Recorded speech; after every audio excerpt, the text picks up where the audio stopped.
Hi കൂട്ടുകാരെ, ഇന്ന് നമുക്കൊരു കഥ കേൾക്കാം. ഒരു കാട്ടിൽ ഒരു കാക്ക വളരെ സന്തോഷമായിട്ട് ജീവിച്ചു വന്നു. അങ്ങനെ ഇരിക്കുമ്പോൾ ഒരു ദിവസം ഈ കാക്ക വെള്ളം കുടിക്കാനായിട്ട് ഒരു നദിയുടെ തീരത്തെത്തി. അപ്പോഴതാ ഒരു വെള്ള നിറത്തിലുള്ള ഒരു അരയന്നം. കാക്കയ്ക്ക് അതിശയം തോന്നി. എന്ത് മനോഹരമാണ് ഈ അരയന്നത്തിനെ കാണാൻ, എന്ത് സൗന്ദര്യമാണ്. കാക്ക അരയന്നത്തോട് ചോദിച്ചു, അരയന്നമേ, നീയാണോ ഈ ലോകത്തിലെ ഏറ്റവും സൗന്ദര്യമുള്ള പക്ഷി? അരയന്നം പറഞ്ഞു, ഞാനും ആദ്യമൊക്കെ അങ്ങനെയാണ് കരുതിയിരുന്നത്. പക്ഷേ തത്തമ്മയെ കാണുന്നത് വരെ എൻ്റെ വിചാരം അങ്ങനെയായിരുന്നു. തത്തമ്മയെ കണ്ടു കഴിഞ്ഞപ്പോൾ എനിക്ക് മനസ്സിലായി, എന്നെക്കാളും ഈ ലോകത്തെ സൗന്ദര്യമുള്ള പക്ഷി തത്തമ്മയാണെന്ന്. അപ്പോൾ കാക്കയ്ക്ക് അതിശയം തോന്നി. തത്തമ്മയോ? എന്നാ പിന്നെ തത്തമ്മയൊന്ന് കണ്ടു ചോദിച്ചിട്ട് തന്നെ കാര്യം.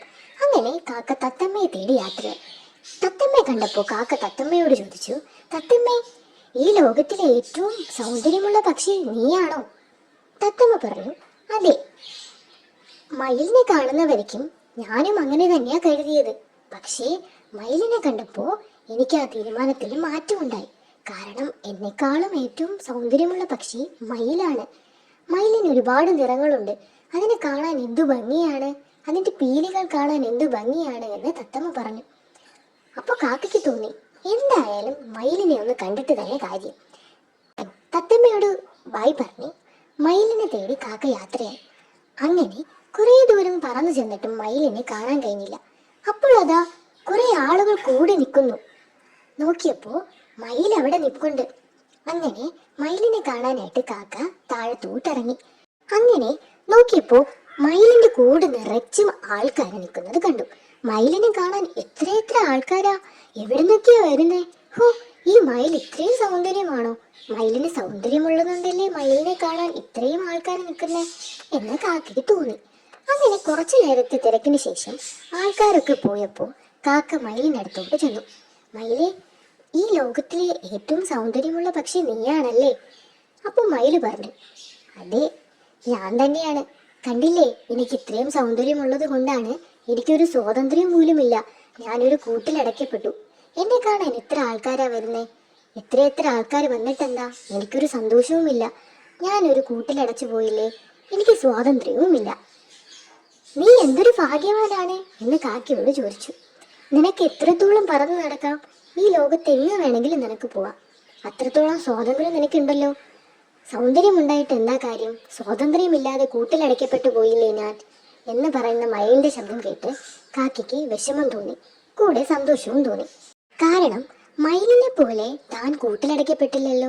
തനിക്ക് സ്വാതന്ത്ര്യമേ പറക്കാനുള്ള ഒരു അവസരമുണ്ട്. ഈ ലോകത്ത് എങ്ങ് വേണമെങ്കിലും പോകാനുള്ള അവസരം തനിക്കുണ്ട് എന്ന ഒരു സന്തോഷത്തോടെ, എന്ന ഒരു സമാധാനത്തോടു കൂടി കാക്ക പറന്ന് തൻ്റെ വീട്ടിലേക്ക് പോയി. നമ്മുടെ ജീവിതവുമായി ഏറെ ബന്ധമുള്ള മനോഹരമായ ഒരു പാഠമാണ് ഈ കഥ നൽകുന്നത്. താരതമ്യം സന്തോഷത്തിന്റെ ശത്രുവാണ്. മയിലിനെ പോലെ എല്ലാ സൗകര്യങ്ങളും ഭംഗിയും ഉണ്ടെങ്കിലും ചിലപ്പോൾ നാം ഒരു കൂട്ടിനുള്ളിൽ എന്ന പോലെ ശ്വാസം മുട്ടാറുണ്ട്. എന്നാൽ കാക്കയെ പോലെ പരിമിതമായ സാഹചര്യങ്ങളിലും സന്തോഷം കണ്ടെത്താൻ കഴിയുന്നതാണ് യഥാർത്ഥ വിജയം. സ്വാതന്ത്ര്യമാണ് ഏറ്റവും വലിയ സമ്പത്ത്. മയിലിന് സൗന്ദര്യമുണ്ടെങ്കിലും അതും ഒരു കൂട്ടിലാണ്. എന്നാൽ കാക്കയ്ക്ക് ആകാശത്ത് എവിടെയും പറന്നു പോകാനുള്ള സ്വാതന്ത്ര്യമുണ്ട്. ജീവിതത്തിൽ പണത്തെക്കാളും പ്രശസ്തിയെക്കാളും വിലപ്പെട്ടത് നമ്മുടെ സ്വാതന്ത്ര്യമാണ്. മറ്റുള്ളവരുമായി താരതമ്യം ചെയ്യരുത്. നാം പലപ്പോഴും മറ്റുള്ളവരുമായി താരതമ്യം പെടുത്തുകയും ബാഹ്യമായ ഭംഗിയോ പണമോ കണ്ട് അവരെ പോലെ ആകാൻ ആഗ്രഹിക്കുന്നു. എന്നാൽ ആ സൗന്ദര്യത്തിന് പിന്നിൽ അവർ അനുഭവിക്കുന്ന കൂടിന് തുല്യമായ ബന്ധനങ്ങളെക്കുറിച്ച് നാം അറിയുന്നില്ല. തന്നിലുള്ളതിൽ സംതൃപ്തി കണ്ടെത്തുക. കാക്ക തൻ്റെ കറുപ്പ് നിറത്തിൽ സാധാരണ ജീവിതത്തിലും സംതൃപ്തി കണ്ടെത്തിയപ്പോഴാണ് യഥാർത്ഥ സന്തോഷം ലഭിച്ചത്. നമ്മുടെ കയ്യിലുള്ള ചെറിയ കാര്യങ്ങളിൽ ദൈവത്തിന് നന്ദി പറയുക. അപ്പോഴാണ് ജീവിതത്തിൽ കൂടുതൽ സന്തോഷം ഉണ്ടാകുന്നത്. ചുരുക്കത്തിൽ പറഞ്ഞാൽ, ലോകം നമ്മളെ എങ്ങനെ കാണുന്നു എന്നതിലല്ല, മറിച്ച് നമുക്ക് എത്രത്തോളം സ്വാതന്ത്ര്യത്തോടെയും സമാധാനത്തോടെയും ജീവിക്കാൻ കഴിയുന്നു എന്നതിലാണ് യഥാർത്ഥ മോക്ഷം ഇരിക്കുന്നത്.